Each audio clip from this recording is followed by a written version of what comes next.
Testing, 1 million, 2 million, 3 million. Well, you can always hear that anyway. When I came down today, it's been 54 years since I drove down what was then the Highway 6, the Cornhusker Highway, to come to Lincoln to school. And even then, there was a lot of nostalgia attached with it because my father had attended the University of Nebraska in the 1920s.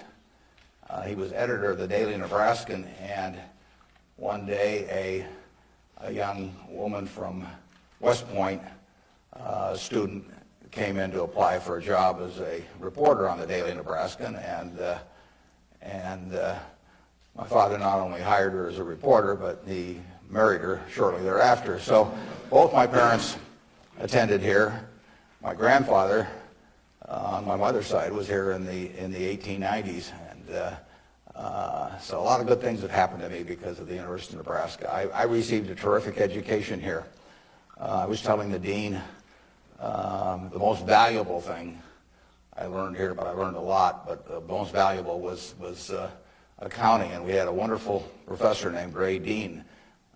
There may even be something named for him down here, isn't there? Yeah, he was, I'd been to the Wharton School, I went to Columbia Graduate School subsequently, and I took a lot of accounting courses, but by far the best instruction I received in accounting came from Ray Dean, and there's nothing more important.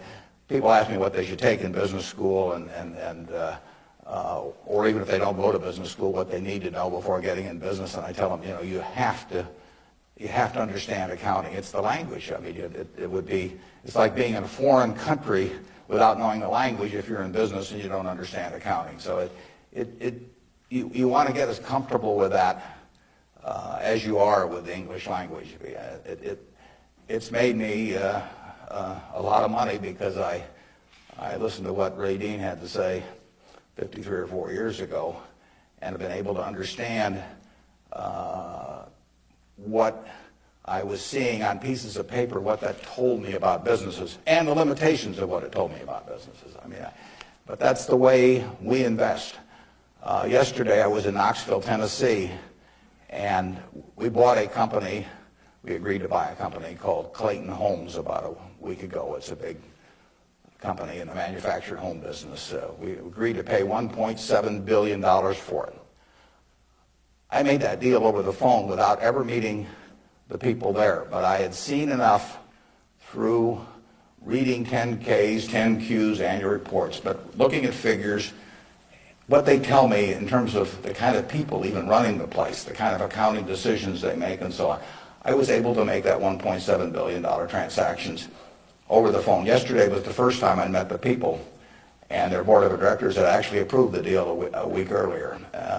So it's, I couldn't have done that if I hadn't have, had a great time at Ray Dean's class 53 years ago. So if I'm going to tout one thing, aside from this particular leadership class, of course, if I'm going to tout one thing, I would tell you that get comfortable with it. It may not happen the first week or the first month in the class, but get very comfortable with accounting. So I run into CEOs periodically who really don't understand it. They try to bluff their way through, and you can see it in their faces. They're frightened almost when somebody hands them a balance sheet or an income statement. They really don't know what it means, and they have to count on somebody else. And that's something you shouldn't count on. We make all our acquisition decisions ourselves. We don't call in consultants or anybody. We don't call in investment bankers, much to their disgust. No investment banking fees in the Clayton Homes deal, because it's my responsibility running Berkshire to understand enough about our acquisition decisions to make them based on the numbers that I see and what I see there. This course, however, is about leadership, and I'd like to talk just for a minute about that, and then I'd like to really talk about whatever's on your mind, and we'll get questions. But leadership obviously it's a very simple thing in concept. My job as the leader of Berkshire Hathaway is to have visions and goals for the company overall with a long time horizon attached to them, and then to get those goals accomplished through other people. That's what it's all about. I can't do it myself, so I have to know where I want us to get to. I have to see over the next mountain if possible, but then I have to get a lot of other people to look over that mountain with me and really do the job. I mean, they are the ones that get it accomplished. So it's getting things done through other people. Now, Berkshire is like many large corporations in certain ways, but it's really quite different in many ways. We have over 150,000 people now working for Berkshire Hathaway in dozens of companies throughout this country primarily, and even abroad a little bit.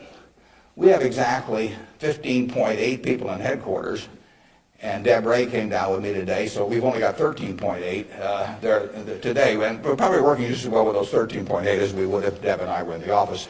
But that's an unusual organization.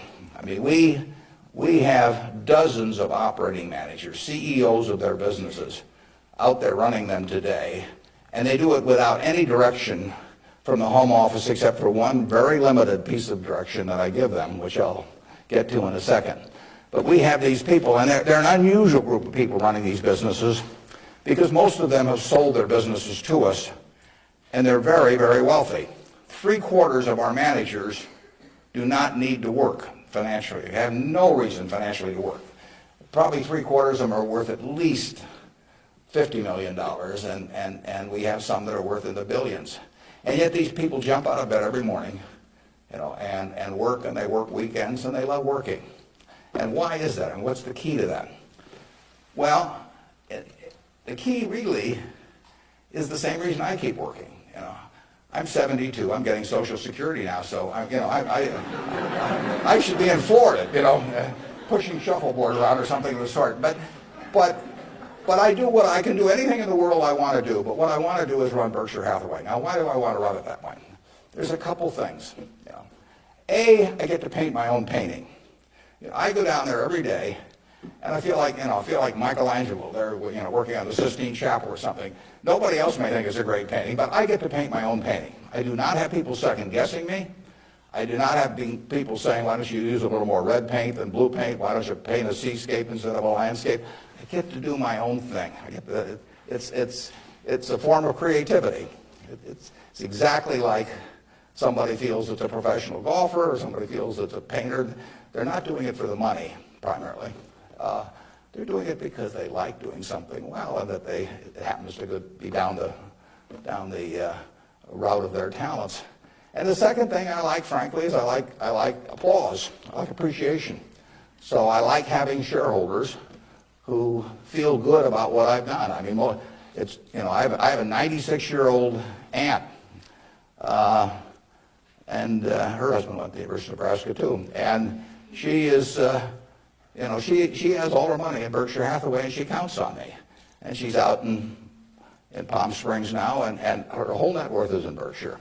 And I've got cousins, and I've got everybody in our family has got all their money in Berkshire. And so those people are counting on me, and that's kind of fun to have something where you can actually deliver for other people and change their lives in positive ways. As a matter of fact, we had a couple that nobody had ever heard of up until a few years ago, the Othmers in New York. They came from Omaha. Don Othmer went to Central High. Mitt Othmer, not sure which high school she went to in Omaha, probably South High. They left $750 million when they died. Nobody had ever heard of them. And I think a substantial portion, went right here to the University of Nebraska. It was probably a total surprise to the university when they got, I don't know, you probably got $150 million or so. Yeah.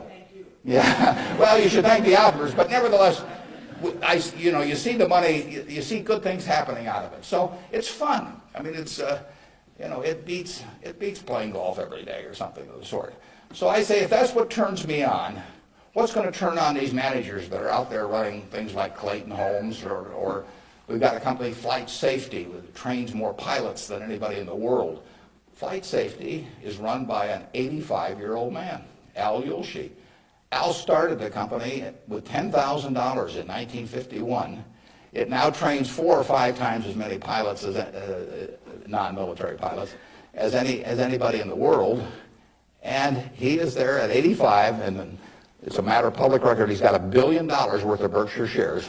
He works 7 days a week. He loves it. And he loves it for the same reason that I love what I do. He gets to do it his way. He buys these big simulators that you train pilots in. He doesn't have to check with me as to whether to spend $15 million for a simulator. He doesn't ask me. He knows so much more about it than I do. Why in the world would he ask me? Well, I can't tell what kind of a plane I'm in, when I'm flying around. And Al is spending a couple $100 million a year on simulators, spending Berkshire Hathaway money, and he never checks with Omaha. He's never had to come to Omaha for any kind of meetings. He runs his own business, and that's what he loves in life. And I let him do it. I mean, that's my contribution to it, is really turning loose his energies. And, they were properly directed before we bought the company 7 or 8 years ago. Why should I think that, he couldn't keep running it after that? And like I say, at 85, he's still running it. The second thing that our managers like, in addition to this painting their own painting, is they too love applause. I mean, I try to be, I report in my annual report accurately what they have accomplished, but they accomplished a lot. You heard Susan Jock, I think, some weeks ago here. Susan came to Borsheim's, and she was making $4 an hour. $4 an hour. And at age, before she was 40, she became CEO of the second largest independent jewelry operation in the United States, from $4 an hour. But it's talent, and Susan knows more about, I don't know anything about jewelry, you could hand me a phony diamond or a real diamond, I couldn't tell the difference. But if I started telling Susan what to order in the way of jewelry, or if I started telling her what kind of terms to extend to customers or who to hire or anything like that, she doesn't need that in life. She really owns Borsheim's. We have the stock certificate. We get the profits. We get accustomed to. But it's her baby. It's her baby. She decides, everything about that place. And so it's her creation. And that feeling of ownership is really extraordinary, and it's so much better. I mean, it's the way I like to work, and it's the way, Susan Jock likes to work. It's the way Al Yoshi likes to work. And Susan, like anybody else in this world, loves being appreciated. I mean, there'd be something wrong with her if she didn't. And the truth is, nobody appreciates her more than I do. I mean, she is a talent.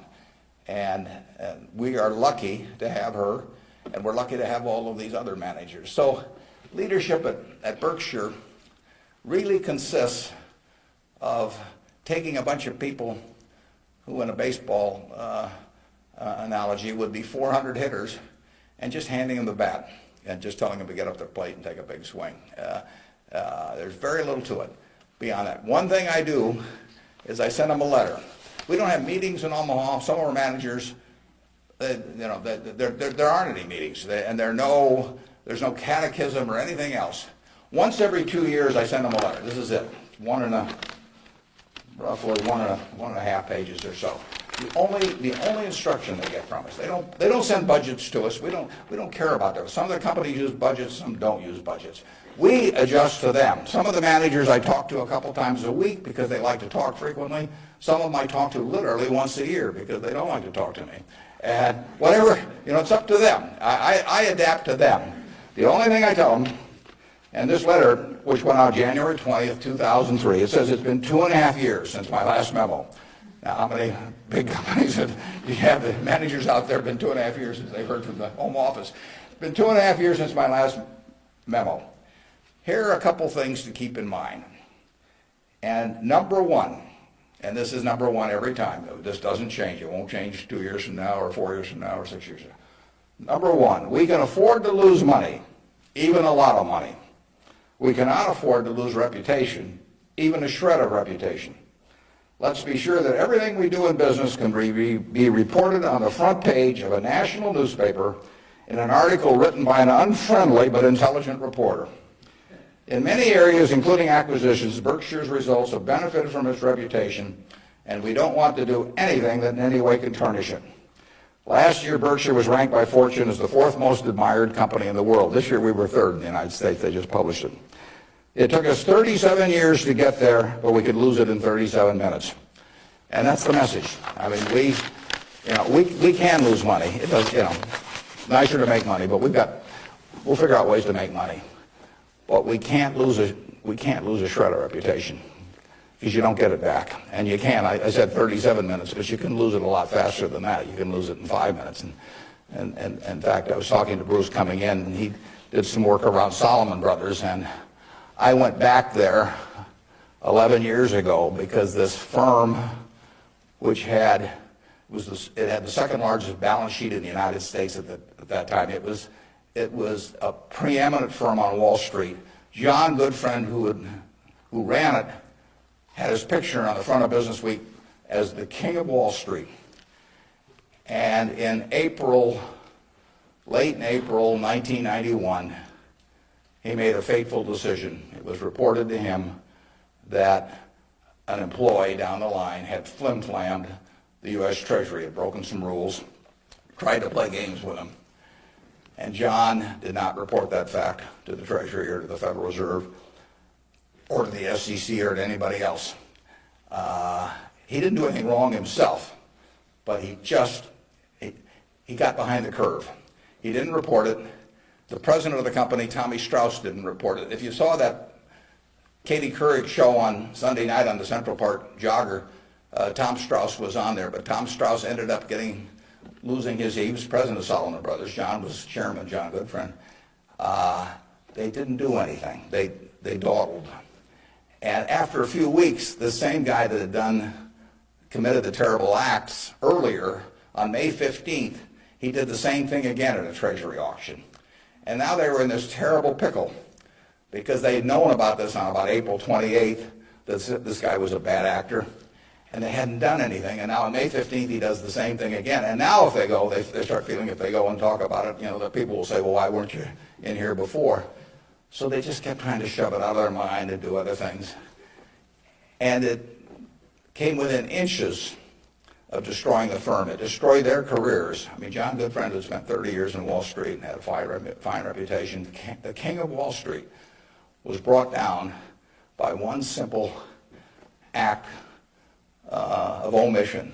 All he had to do was pick up the phone. Jerry Corrigan was head of the New York Fed. He had to pick up the phone and say, Jerry, you won't believe this, but this crazy guy in our Treasury Department, a fellow named Mosier, has just done this thing, and I'm terribly embarrassed, and what can we do to make it right? I mean, and Jerry Corrigan, being Jerry Corrigan, would have turned red in the face and gotten very mad and issued a lot of language I couldn't repeat here, but in the end he would have said, thanks for calling and telling us about it immediately, and we'll slap a fine on you or do whatever is appropriate. And the next day, the firm would have gone on fine. But John Goodfriend, actually, a perfectly okay guy, but he didn't act when it counted. And Tommy Strauss, who was number two, the same way. And later on, they were fined and in a certain way kicked out of the securities industry. And Salomon barely survived. 8,000 employees around the world had their future in real jeopardy because of that single act. So just apply the newspaper test. That's what I tell our managers. I could have a 1,000-page book of ethics. I could have all kinds of rules and hundreds of but in the end, just all you got to do is think about, do you really want what you're doing put on the front page of the paper tomorrow to be read by your parents, by your spouse, by your kids, by your neighbors, by your coworkers? And if you're embarrassed about it, just forget about it. You're all going to do well financially. The nice thing about it is, you live in America in the year 2003. You don't live in Bangladesh. You don't live in America, of 1790 when it would.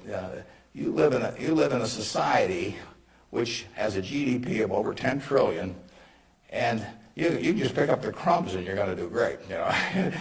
You've all got the qualities. It takes three qualities essentially to do well, and extremely well actually in this country. It takes intelligence, it takes energy, and it takes integrity. Now, everybody in this room has the requisite intelligence. You wouldn't be here if you didn't. I mean, it doesn't take 180 IQs, although I'm sure you all have those. But it takes reasonable intelligence. You're getting a great education. You've got the energy. That's why you've shown up in school. And it takes integrity. And I say, if you don't have integrity, we don't want to hire somebody that's got intelligence and energy if they don't have integrity. We'd rather hire somebody that's dumb and lazy if they don't have integrity, because they probably will never get around to cheating us or doing something of the sort. Last thing in the world I want is somebody that's lacks in. Mosher had intelligence and energy at Solomon. He was head of the government bond trading thing, and he had lots of intelligence and he had lots of energy, and he went to jail, and he almost brought down the firm. So, and integrity is absolutely an option. You may not be able to throw a football 60 yards, and you may not be able to run the 100 in 9.8. You may not be able to sink 3-pointers but you can choose where you stand on the integrity scale. You can't. You weren't born wired one way or the other. That is an absolute choice you make.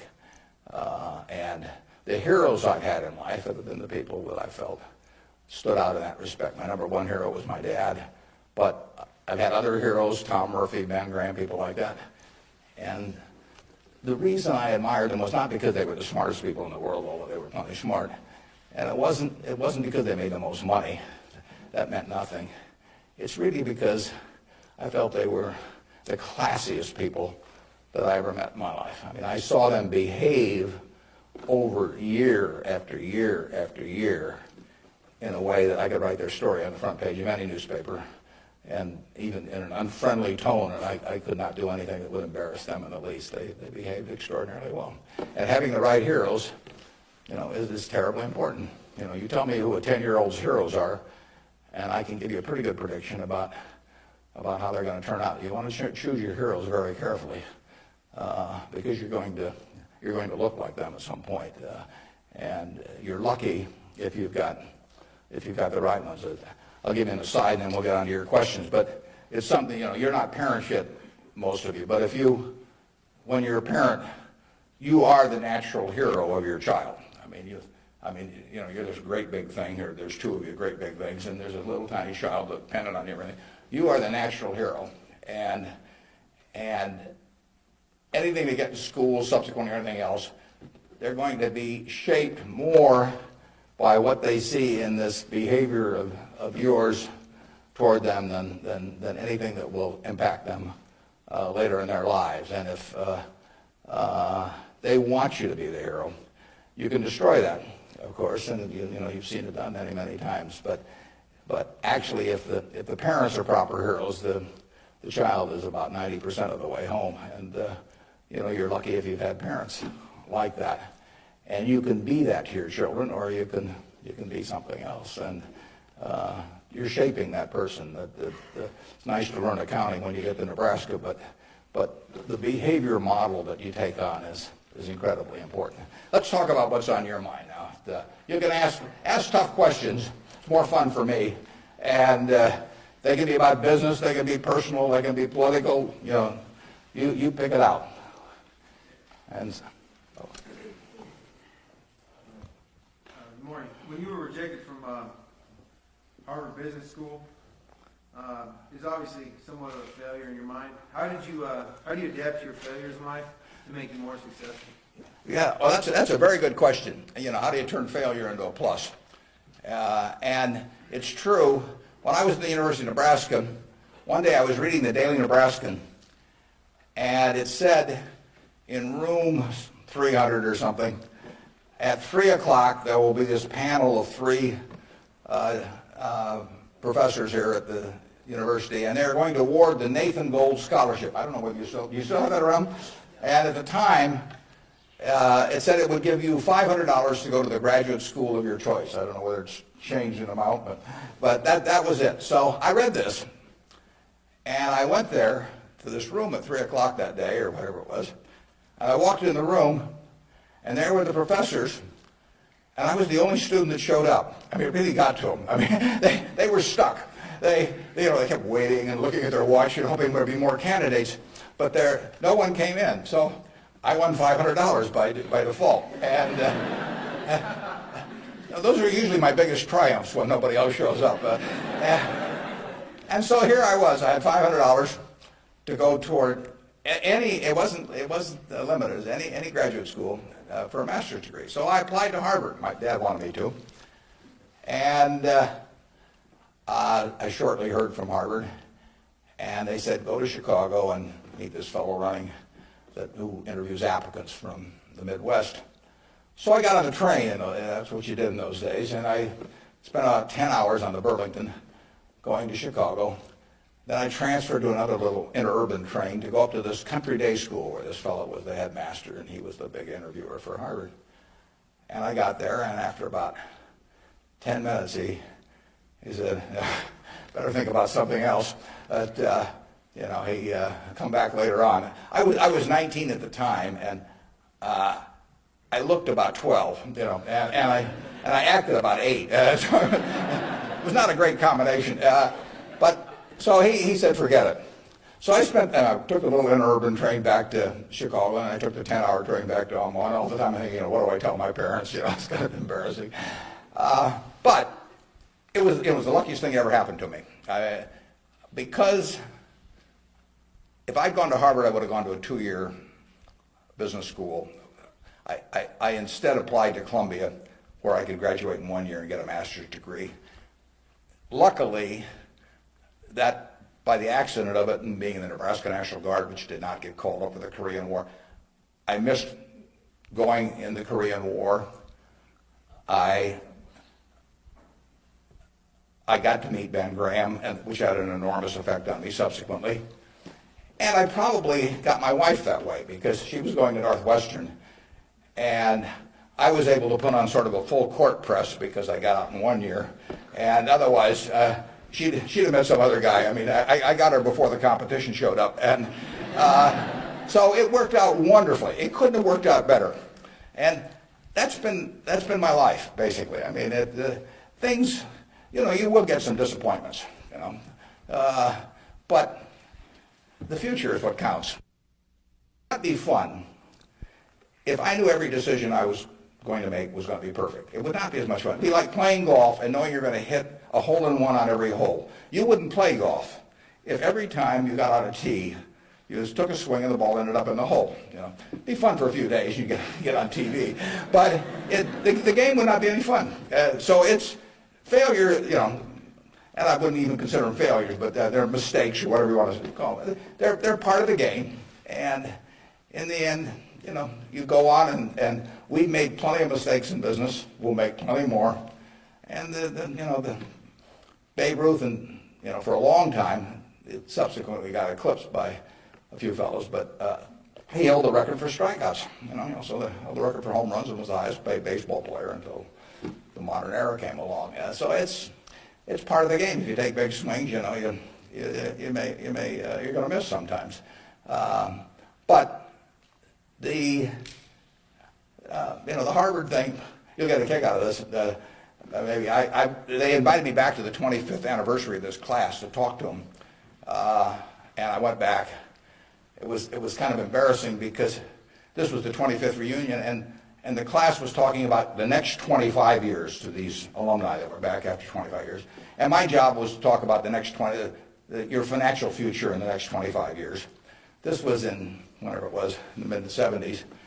And right before me on the program, Masters and Johnson were talking about the next 25 years of their sex lives. So nobody stayed around for my talk. But that night at the alumni meeting, the fellow who was president of the class stood up and said, we're big enough to admit when we make mistakes around here, and we turn this guy down and throw him back in the water. And so now we'd like to make him an honorary member of the class. So they did it, and they voted, and everybody voted for it. And I stood up and I said, I recited the story that I told you. And I told him, I said, at the time I was kind of philosophical about this. I was young, and maybe my grades weren't that good or something. And so I took the rejection kind of well. But I said, now that I've met the people that got in the class, I'm really sore.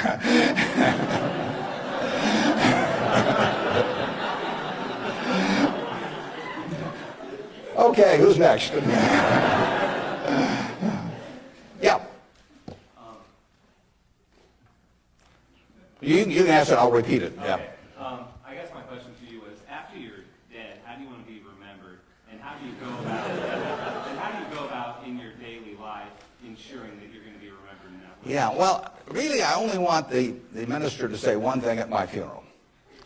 If he gets up there, and they play a few little hymns and everything, Maybe they'll play there. There's no place like Nebraska. That'd be great. I just want him to stay up there and say, my God, he was old. You know. I'll settle for that. But the truth is that to some extent Berkshire is my creation. So I would like people, to the extent that people regard that well, that's what counts. I mean, that's my painting. And I hope that people look at, I've been running it out for almost 38 years, just about 38 years exactly, and it means I only got another 30 or 40 to go. And I hope that that we have done some things differently than other corporations. We've operated on a different model. And I hope two things about it, actually. I hope, A, that people realize that model works and why it works and so on, because it does conflict with certain management theory over the years. And secondly, the important thing is that it lasts well beyond me. I was down at Walmart 6 months ago and talked to their management group, and I had a great time. What is really astounding, I voted for Walmart as the most admired company in the country last year. That's where my vote went. It was astounding what Sam Walton built, starting in Bentonville, Arkansas with a pickup truck, taking on J.C. Penney and Kmart and Sears and all these people with no money, no real estate, no preference with vendors, no credit card list, anything. He just took them on, and of course he just ran away from them.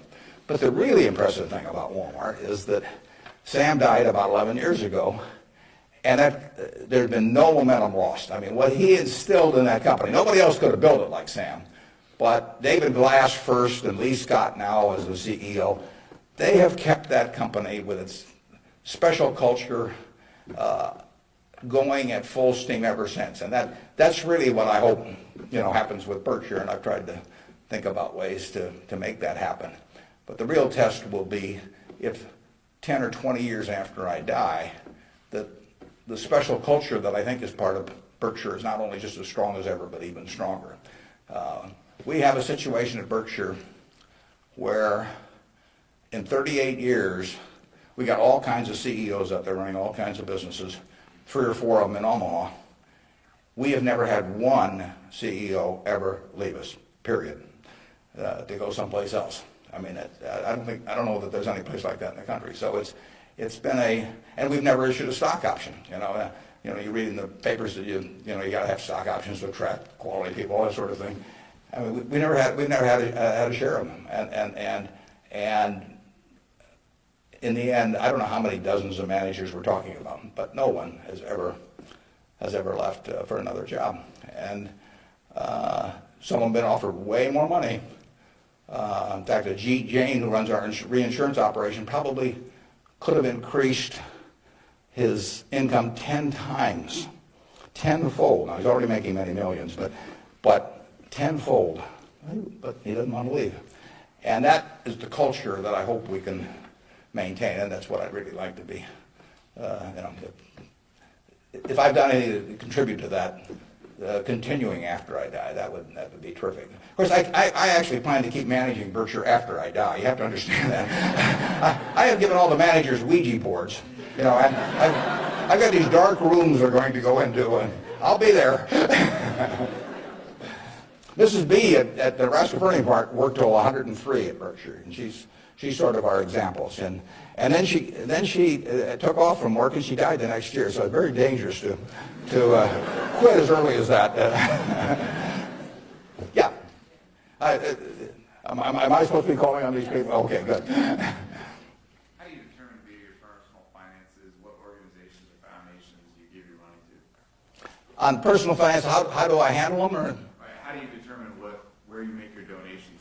Oh, well, we've got there's a Buffett Foundation. Eventually it will have everything. I mean, basically everything I've made will go back to society. America's done it for me, and that's where it should go. I've got about an 8-page letter that the trustees have already seen. Incidentally, there's very few trustees. I don't believe in large groups of people making decisions. It gets to be, sort of descends to the lowest common denominator. So there's only, maybe 5 or 6 trustees. Interestingly enough, not just by accident, but I picked the people who I trust in the most in terms of both their intelligence but also their quality to run it after I have people I feel the surest of. A significant majority will be women. It'll be a woman-controlled foundation, and probably the largest foundation in the world at the time, but with a very small number of trustees. I have, in my letter, I tell them that I'm not going to give them any specific instructions as to what to do with the money. I tell them that their judgment above ground will be better than my judgment 6 feet underground. So in the end, I want them to do a couple of things. I want them to attack really big, important causes. I don't want them to give $1 million here and $1 million there and everybody that, that asks that they know and that sort of thing. So I don't want them doing things with an eyedropper. I want them to take very big swings. And then I want them to measure what they're doing by the importance of what they're doing as contrasted to the natural funding constituency for that. Now, taking the health field, you got the National Institute of Health spending billions and billions of dollars. You got all kinds of money going into medical research. It'd be crazy, in my view, for the Buffett Foundation to be engaged in medical research. It's not that the subjects isn't important, but there's already a huge funding constituency. It would be crazy for the money to go to Harvard or something of the sort. It isn't a fine educational institution, but you've got all of these people that give money to Harvard, and they've got a rich alumni base and all of that sort of thing. So I want the combination of a terribly important program and the lack of a natural funding constituency. Well, where do you find that? You find that with unpopular causes to quite a degree. Rockefeller felt somewhat the same way. It's interesting. He was the first major patron of any sort of black colleges in the United States. Now, if you think about it, black colleges had no funding constituency. Their alumni didn't have any money, basically, if you go back 75 or 100 years. So there wasn't any money coming. And people didn't, they didn't build great businesses and then leave tens or hundreds of millions of dollars to the institution. And it was self-perpetuating. And so Rockefeller stepped in, and he took a group of black colleges and funded them in a very, very big way. And I admire that kind of a decision enormously. Otherwise, nothing would happen. And that's what I hope the trustees of the Buffett Foundation do. I was with Bill Gates last week, and I consider his foundation, he and Melinda together, because they're equal partners in it, I consider their foundation to be the most logical big foundation in the world. They're giving away about $1 billion a year. Now, Bill said to, and Melinda said to themselves, how do we save the most lives per dollar spent in the world? And they decided that in certain major medical areas, that what was being done abroad in many countries was zilch in terms of these things that were easily preventable by vaccines or various other things. And they decided they could save huge numbers of lives per $1 billion spent. But they'd be spending it, in places like India and Africa, where they would get no credit in the United States. No buildings with their name, no nothing. But that was their metric. And that's Bill's sole metric. He doesn't want to talk about, you can go to him with some proposition to stick his name on something, for $50 million. It doesn't interest him at all. It's a totally rational one, and he pours himself into it. He has educated himself on medicine, and particularly medicine outside the United States, in a way that I've never seen anybody. And I've got good news for you. This you should write down. On May 2nd, on public broadcasting, there will be a program where Bill Moyers is interviewing him, and Bill explains his philanthropic thinking. And I went there. It was taped at Columbia University, and in fact, you may even see me in the audience sitting next to Melinda. But it's going to be a great program.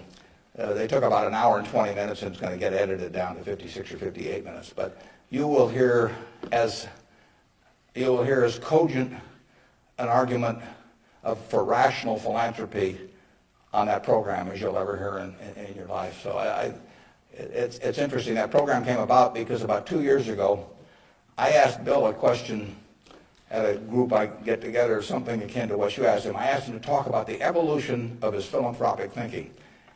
And there were a group of about 60 of us there, and he talked to us, and it was a fabulous talk. And I said, you got to get that out in the public domain somehow. So this thing with Bill Moyers does that. If I die tonight, all my Berkshire shares, which are 99% of my net worth, plus go to my wife. She dies first, hers go to me, and then it all goes to the Buffett Foundation. And it will then be active on a very big scale, and those are the guidelines. And who knows what those problems will be. I mean, it might well have been civil rights in the early 60s. I mean, the civil rights organizations, were not being funded by anybody. And I mean, money wasn't the big problem, but it was a problem in the civil rights arena. And there was no natural funding constituency for that. It was a very important issue, but it was an unpopular issue in many respects. And it seems to me that's where the money should go, particularly if you have it on a big scale where you can really do something. Depends when I die, but 10 or 15 years from now, the foundation could really, it could have a lot of money, and so they could do some things that nobody else could attempt. And it won't be what people want them to do. That's the nature of it. If it was what people wanted to do, it would already be being done. The interesting thing, the contrast between business and philanthropy is interesting. In business, I swing at easy pitches. I stand there at the plate, and if I like pitches 1 inch above my navel, right in the center of the plate, I can wait and wait and wait because there's no called strikes. As long as that bat's on my shoulder, nobody's calling a strike. If the pitcher throws me General Motors at 36, IBM at 82, Microsoft at 25, and I don't swing, it's not a strike. It's not a hit either, but it's not a strike. Only when I swing is it a strike. So I wait for easy pitches. I wait for things I understand are exactly in my sweet spot. Philanthropy is just the opposite. You're looking at the toughest problems the world faces, and they're intractable to some extent. These are tough problems.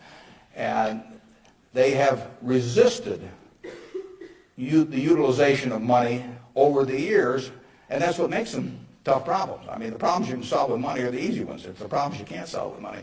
So they are very tough problems. One thing I've gotten involved in just a little bit recently is something that Sam Nunn is heading, the former senator, called the Nuclear Threat Initiative.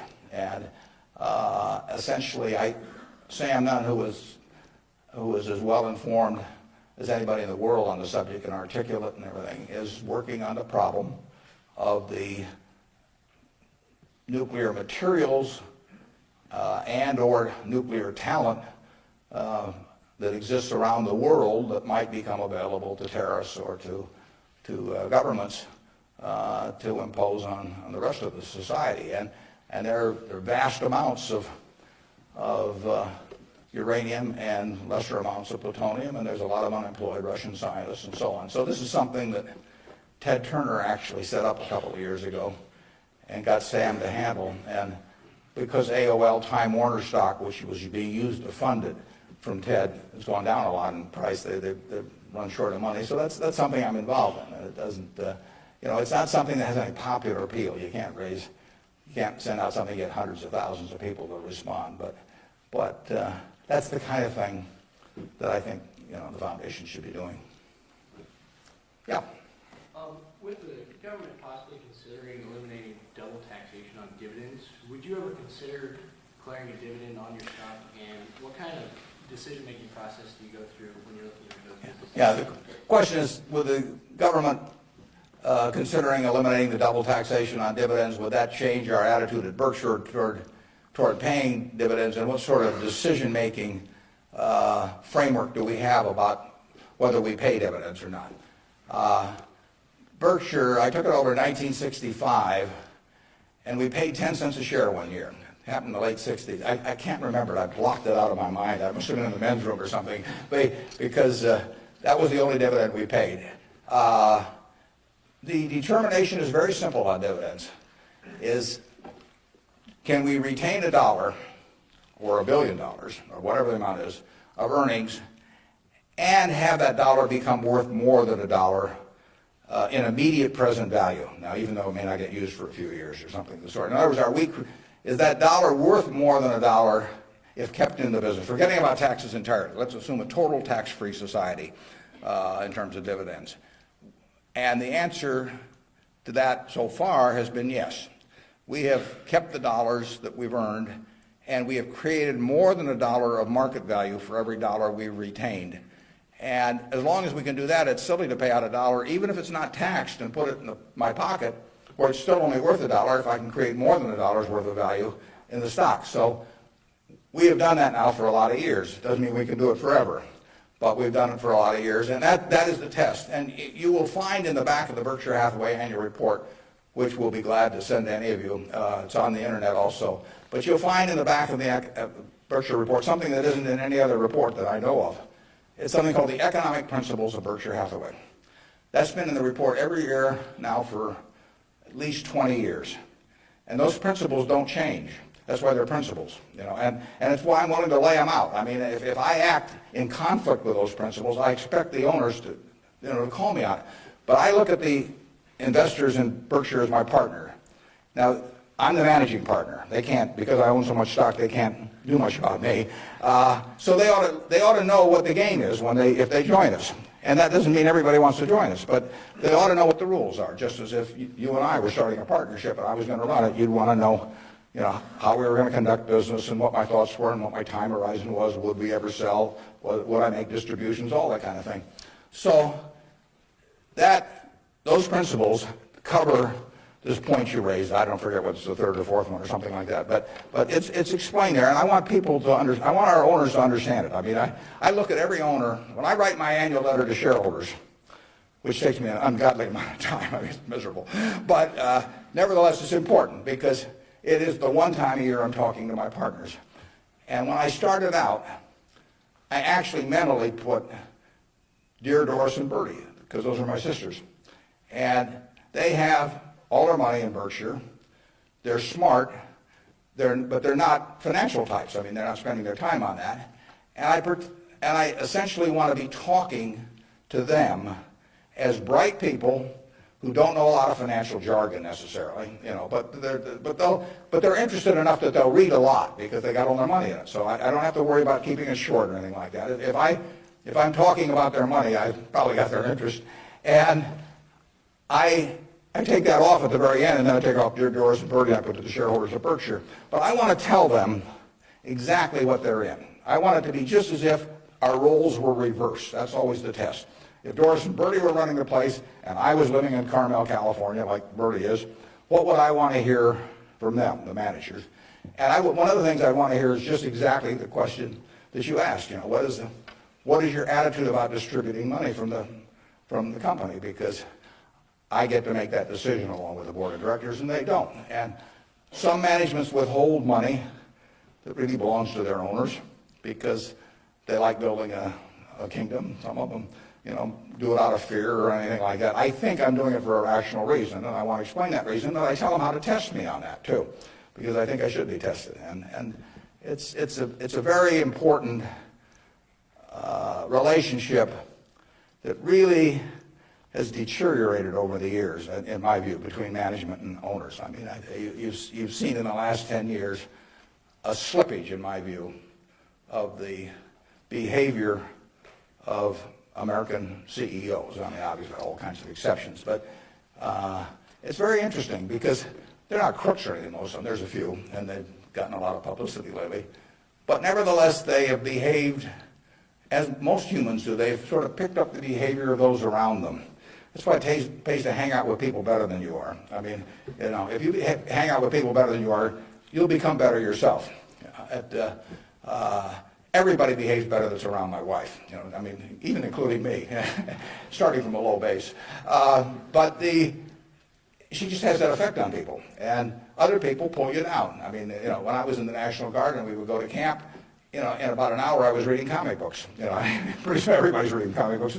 The language, every other word becomes some form of profanity. Everything. You just sink. Well, what happened to American CEOs in the 90s is that the behavior, the situational ethics, sort of caused behavioral norms to sink. I say it's a little like how Mae West described her career. She said, "I was Snow White, but I drifted." And American management drifted to quite a degree during that period. I think it's very important, what that relationship is. people have given you their money at Berkshire Hathaway or any other company, and I'm a trustee for them, in effect. And then the question is, they ought to, since I control the place, they ought to know the yardsticks. So if you do go to our website, go to the back of the report, and there's something that says economic principles, and we try to discuss everything that's important. And I tell them I'm going to put them in there every year so that they can, they can hold me accountable. Yeah. You talked quite a bit about flexibility in your many different companies and so forth. If you could elaborate a little bit on the personal qualities and professional qualities that you look in those executives that you place in those companies. Yeah, and the question is about the personal qualities we look for in the executives we place at our various companies. The first thing is we don't usually place them. I mean, they come with them. We don't have anybody to place. So I have the problem occasionally, if somebody dies, or to replace a CEO. But most of our CEOs came with the deal. Clayton Homes, which we're buying, comes with Kevin Clayton running it. We will put no one in there. He will run the place just as before. But in terms of the personal quality, when a seller comes to me with a business, whether it's Clayton or any of the others, Ike Friedman at Borsheim's, Mrs. B at Nebraska Furniture Mart, when they come to me, the first question I have to ask myself, because I'm counting on them to run the place, I have to decide, do they love the money or do they love the business? Now, there's nothing wrong with liking the money. I mean, they all like money, but they've got to love the business. They've got to have a passion for it. Because if I give them a whole bunch of money and they love the money and they don't love the business, no matter what they tell me, 6 months from now they'll be gone. I mean, they'll just all of a sudden say, why am I getting up at 7 in the morning just so I can send a lot of money to Omaha? I mean, it won't work. So they have to love the business. I mean, I want people with a passion for the business. I used to say that I had a one-line employment form, one-question employment form. The question was, are you a fanatic? If you answered yes, you got the job. Because I want somebody who's fanatic about their business.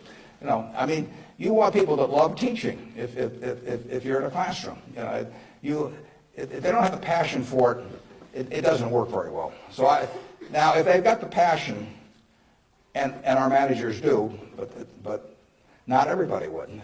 The financial operators don't. We've never bought a business from an LBO operator or a financial operator. They don't give a damn. I mean, all they want to do is make sure your check clears, and they're gone. And it isn't going to work if we try to buy from them. So we buy from these people who love their businesses. And then really my job is just to make sure that I don't mess it up and create conditions that cause them to quit loving it for some reason, because they come in loving it. Only I can mess it up. And they care about being treated fairly on compensation, but they don't measure it against everybody else. They don't have a lawyer they're negotiating with me. I mean, I don't have a compensation arrangement with any of these managers that can't be put in one paragraph. And then I go to other companies where they have a lawyer come in and there's 80 pages, and it tells what's happened, how much they get paid at severance, if they end up going to jail. And I won't deal with somebody that thinks that way.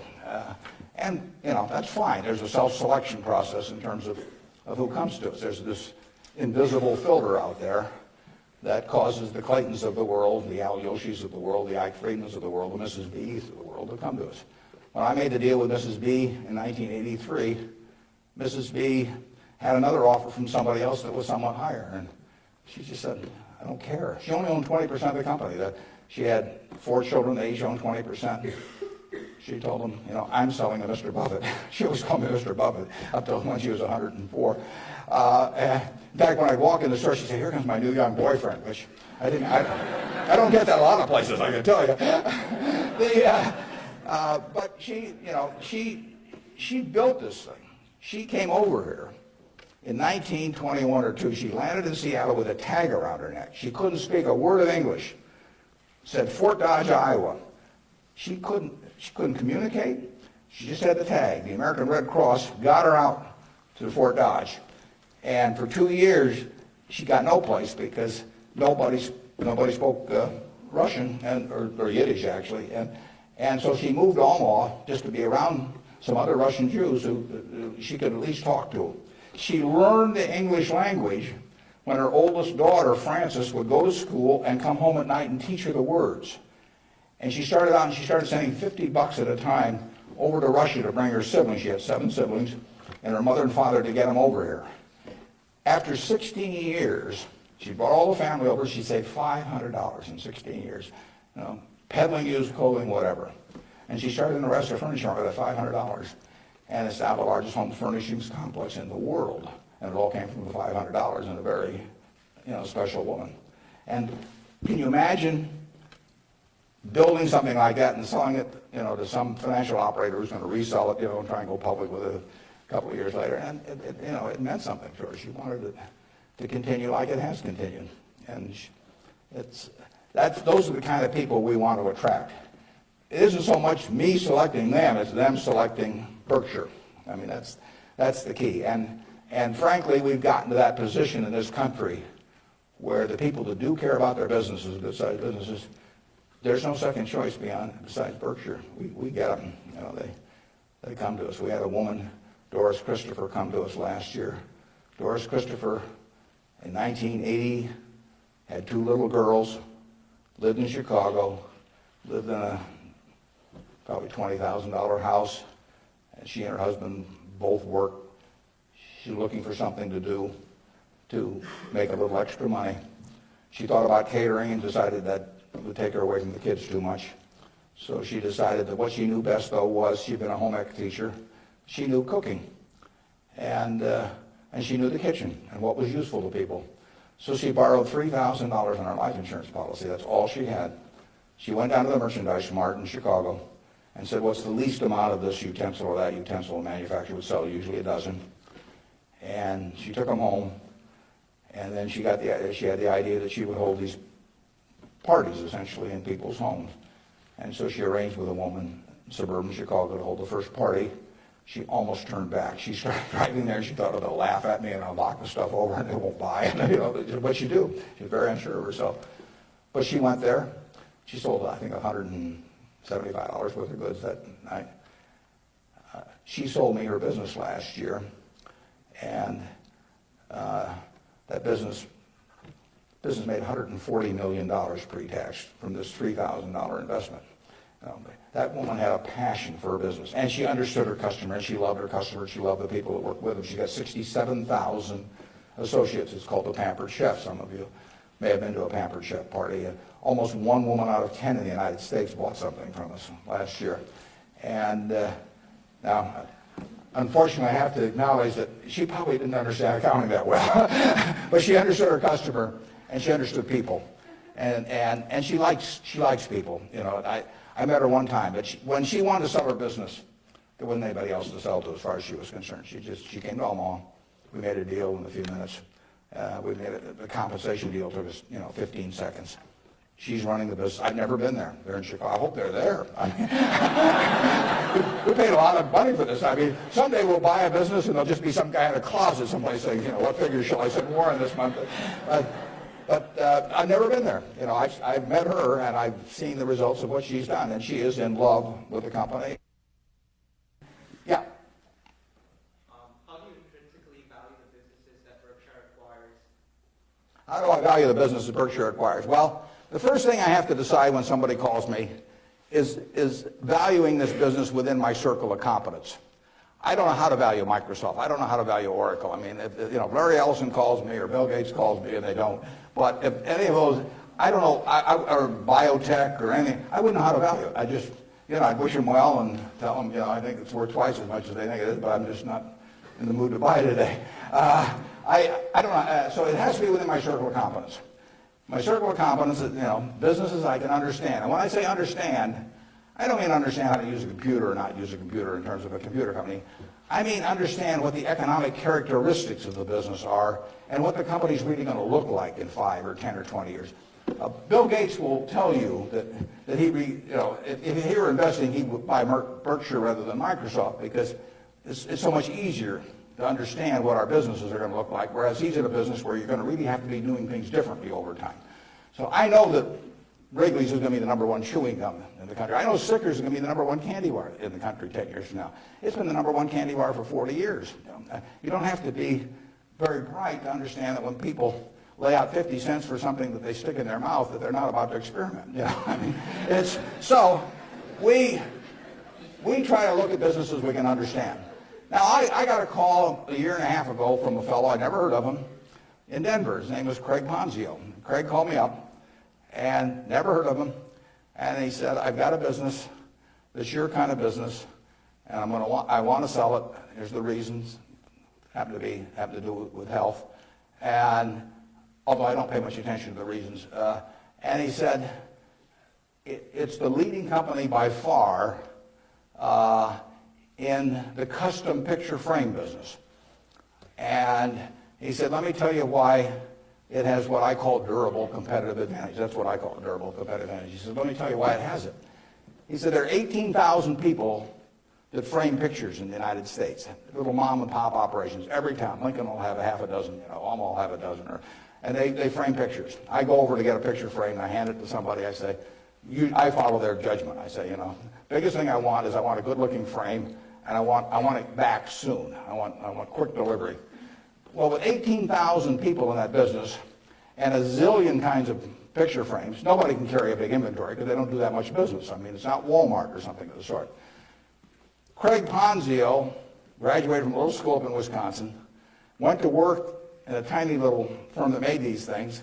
5 or 6 years later, bought the place when it was doing $3 million a year. Now does $300 million a year, and it totally dominates the wooden custom frame business. Why does it dominate it? It dominates it because it calls on these 18,000 people. It has a sales force calling on them 6 or 8 times a year, and it has 22 plants around the country that can get the frame that the custom framer orders 85% of the time. If they order it by 5 o'clock today, they'll have it by 3 o'clock tomorrow afternoon. Now, think of that coverage. That's what the customer wants. They don't care whether they pay $83 or $88 to get the thing framed. You've got something you want done, and you want it done fast, and that little custom framer, those 18,000 people, they want happy customers, and that means speed of delivery and certainty and all that. You couldn't build a distribution system to compete with us. I mean, just think of trying to build a distribution system starting from scratch that would take that business away from us. It can't be done. Well, Craig explained that to me in about 15 minutes. I'd never thought about the custom frame business, but I've framed pictures or had people frame them for me, and I understood the power of that. That was a Monday. I said, I think we can make a deal. So he came on Wednesday. He came at 9 o'clock, and he left at 10 o'clock. We've had a deal. I've never seen him since. He got the money promptly thereafter. He wasn't going to come to the annual meeting last year, but his wife was sick. He'll probably come this year. He's a good guy. And no one can knock us off in that business. Every time I buy a business, I say to myself, if I had $1 billion and I wanted to go in and compete with these guys, could I knock them off? If you gave me $1 billion and you told me to dislodge Snickers as the #1 candy bar in the country, I don't know how to do it. If you tell me I got $1 billion and I got to make it, or $5 billion, and I got to make it so that Wrigley's, Spearmint, Double Mint, Juicy Fruit, all of those get knocked off the top-selling gum list, I can't do it. Now, if you give me $1 billion and tell me to knock off all the ladies' apparel shops in Lincoln, I'll make mincemeat of them very fast. I mean, I have a very good business myself, but I can destroy them. And the real test is, can some idiot with a lot of money destroy the business you've got if he decides to compete with you? And we try to buy businesses where no matter who comes along, they've got this durable competitive advantage. Those are the 3 words that count. And you can make that. You may be able to make that decision about companies that I can't make that decision about. They have to be pretty simple for me. But we buy things that, we have Fruit of the Loom underwear. Are people going to quit wearing underwear? Well, who knows? But we sell 44% of all the men's and boys' underwear that goes through Walmart and all of the mass merchandising chains. We've got the lowest costs around. Fruit of the Loom is a name that's been around since 1850 or 60. If you can buy 3 pairs of shorts from us, or 6 pairs or whatever it is, for $5.50 and nobody's going to sell them cheaper, why are you going to buy anything else? So we'll own that unless we mess it up some way. We've got a very potent advertising slogan there. We cover the asses of the masses. Sort of gets to it, doesn't it? Yeah, up there. Yeah.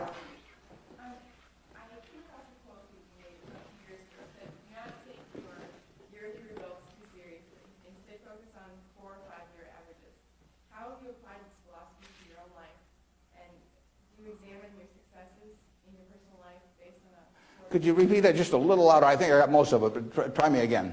Okay. I'm going off your quote that says, do not take yearly results too seriously. Yeah. Instead, focus on 4 or 5 year averages. How have you applied this philosophy to your own life? Okay, yeah, the question is, since I say 1 or 2 years doesn't make much difference in business, but longer term does, how do I apply that in my life? Well, I could probably give you some terribly philosophical answer on it, but the truth is I get up every day and just do what I love doing. And I want people around me to have good experiences, but the truth is I don't spend most of my time thinking about that. I mean, I spend most of my time thinking about what can I do to keep Berkshire going the way it has gone.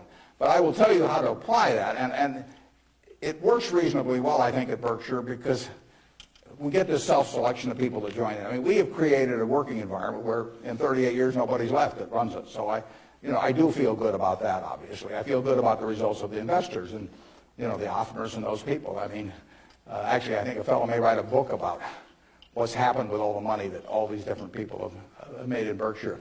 But I'll tell you the test on that, and it's a terrific question, because you will, when you get to my age, you will not measure how well you've done by how much money you've got. I can guarantee you that. You'll all do fine on money anyway. I mean, think about it.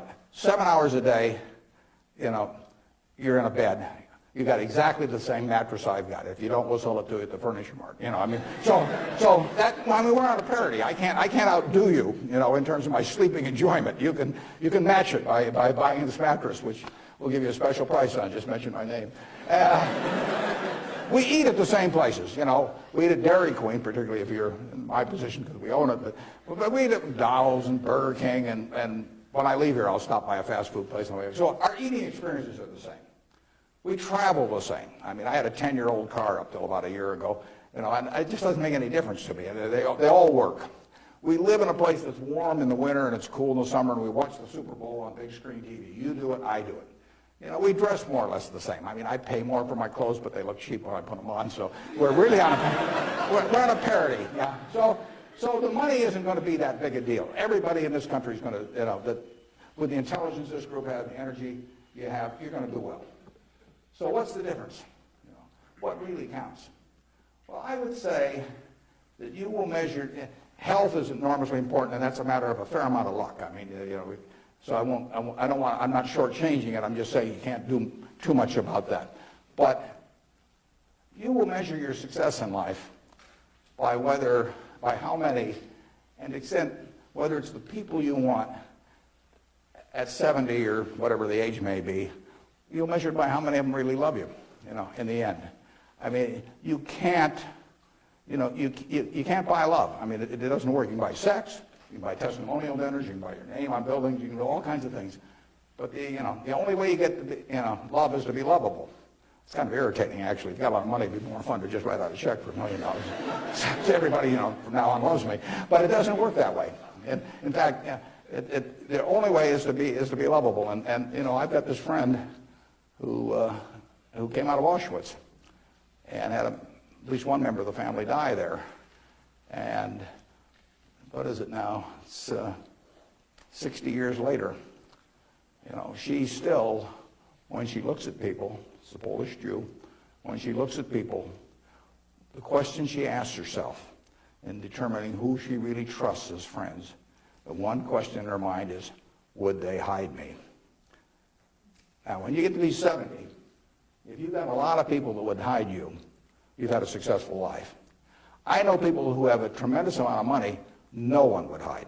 Their own kids wouldn't hide them. I mean, they really wouldn't. I mean, their business associates wouldn't, or anybody else. If it really came down to it, they don't have anybody's respect. They've got their attention maybe with money or something of the sort, but nobody loves them. And my friend Tom Murphy at Cap Cities TV, I mean, dozens of people would hide Murph.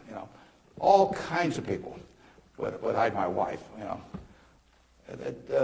Ben Graham, a lot of people would have. My dad would have had a number. And then, like I say, I can tell you people that everybody may pay homage to them, and the kids may put up with them and hope they don't change their will or something. But the truth is that nobody would hide them. And if you've got a lot of people that would hide you when you get to be 70, you will have a very successful life. Okay, right in front. Throughout your life, what are some of your personal and career goals that you've set for yourself, and which ones have you accomplished, and which ones are you still going after? Yeah, just in terms of personal goals, or Just goals that you've set for your life that you've accomplished. yeah, well, I would, the truth is the main goal I've had has been at Berkshire. I mean, it might be more admirable to say that I was feeding the poor or something someplace in India, but it isn't true. I mean, it's been the focus of my life most of the time. The money will be, I think, used for very good purposes later on. I don't use any real amount of it myself, but actually somebody else is going to do most of that, and I pick good people to do it. But I've got 3 kids of which I'm enormously proud, and they like each other. They get, they do things together. They work, the family unit works extremely well. But my wife gets 99.9% of the credit for that. I mean, if you didn't turn out well under her, there's something really wrong with you. It's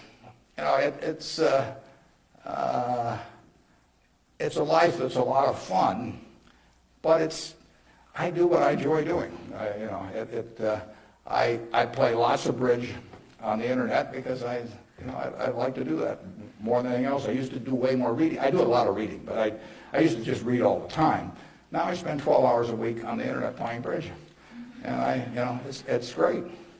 I will talk to the Microsoft Summit here in about a month, and I tell this group, and there's all these high-powered internet types, and I tell them, look, you guys are all failures because here I am, got all kinds of money, I've been fooling around with the internet now for 10 or 12 years.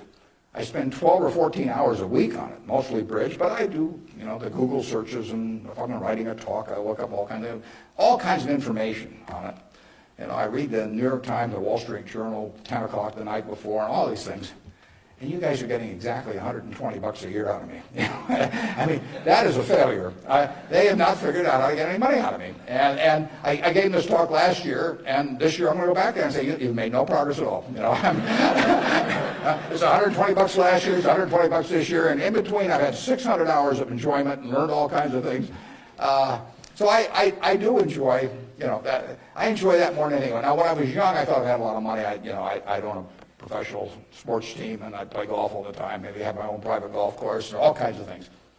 Just doesn't mean anything to me. I have something where 365 days a year, everything is good. I work around terrific people. One of them is here today that came with me, drove me down. And I mean, I get to select the people I work with. That's a huge, huge luxury.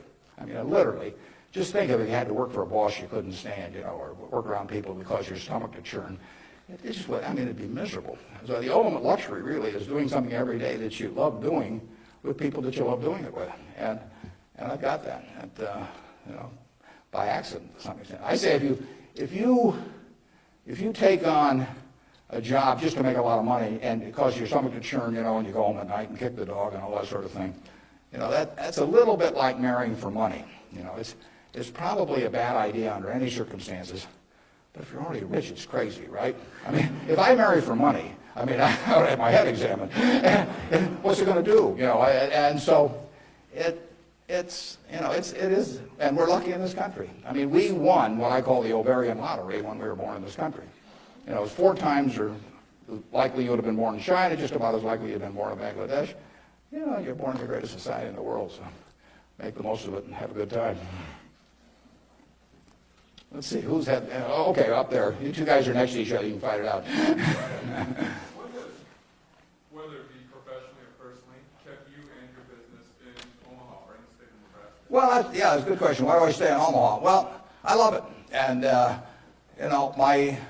my grandfather went to Central High, my dad went there, my wife went there, my kids went there, and now my grandchildren are there. My grandchildren say they have the same teacher that my grandfather had.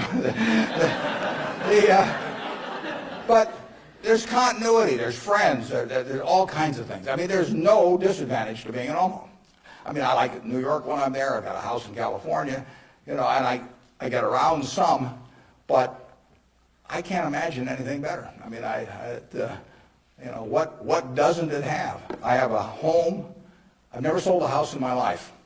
I have a home moved into in 1958, so I've been there, 45 years or so. I'm 5 minutes from the office. I moved into the office in 1962. I've been in there 41 years. We've just gotten so we take a whole floor. It's taken us 41 years to where we can use a whole floor. Kind of discouraging. But there I am, 5 minutes from the office. Everything's easy, and it all works. I know I've known the doctors all my life. I've known everybody.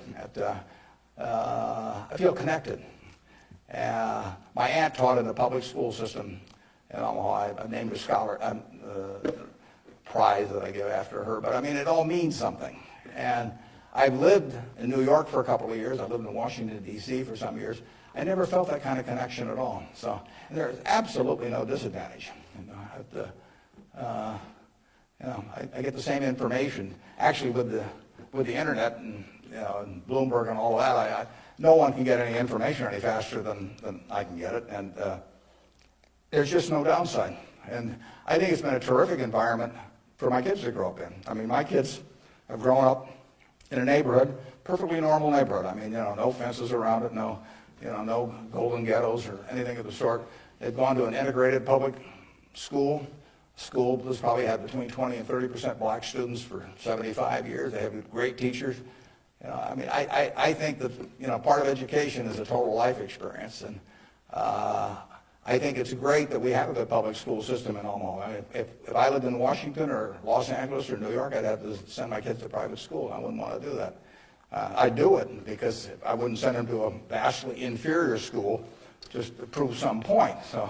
But the nice thing about it is I haven't had to make that choice in Omaha. I've got classy public schools, the same kind I went to 50 or 60 years ago. And they get more out of that experience, in my view. They have a better balanced view of life going through that experience than, if I sent them off to some private school. I was with, actually, last week, there were 6 couples. Bill and Melinda Gates arranged it, and they had the headmaster of a private school in Seattle that Bill went to, and it's a classy school. But, if I gather in terms of the public school system that you're making a conscious decision to hurt your kid if you don't send them to a private school if you can afford one, and that's why these people do it. And I don't blame them. I mean, I do the same thing. But the nice thing about it is that Omaha, and I'm sure Lincoln as well, and throughout Nebraska, we have kept a good public school system. And frankly, I think that's one of the most important things in America, because one of the things that has made America what it is. Think about it. 1776, 3 million people in America, 300 million people in China. They had 100 times as many people. They had the same IQs we had.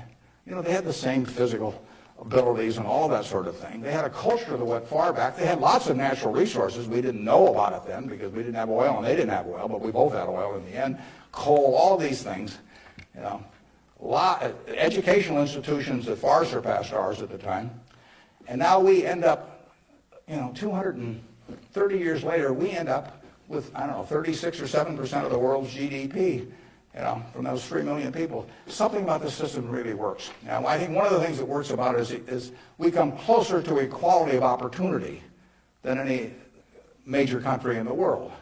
But one of the keys to having equal opportunity is a good public school system.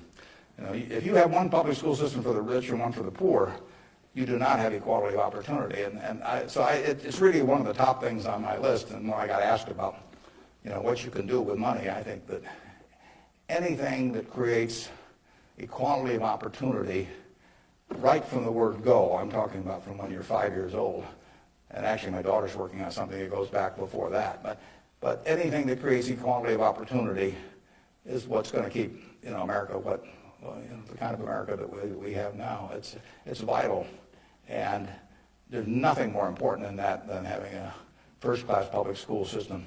And unfortunately, the communities where they've lost it don't get it back. I say that an outstanding